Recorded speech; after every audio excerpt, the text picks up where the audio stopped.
ನಮಸ್ಕಾರ ಸ್ನೇಹಿತರೆ,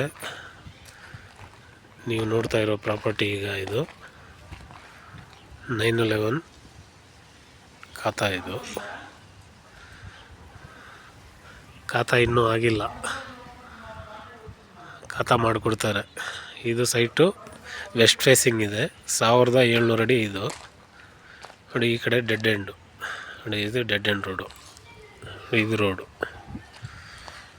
ಈ ರೋಡು ಓಕೆನಾ. ಈಸ್ಟ್ ಫೇಸಿಂಗ್ ಮನೆ ಇದು. ನಾರ್ತ್ಗೆ ಡೋರ್ ಮಾಡ್ಕೋಬೋದು, ತೊಂದರೆ ಇಲ್ಲ.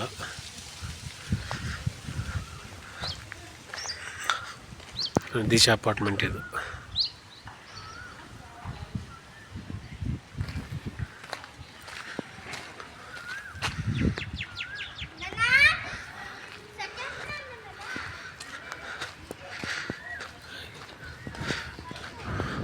ಫೌಂಡೇಶನ್ ಸ್ಕೂಲ್ ಇದೆ ಮುಂದೆ ನೋಡಿ, ಅದು ಫೌಂಡೇಶನ್ ಸ್ಕೂಲು. ಈ ಕಡೆ ಎಲ್ಲ ಡೆವಲಪ್ಮೆಂಟ್ ಏರಿಯಾ ಇದು.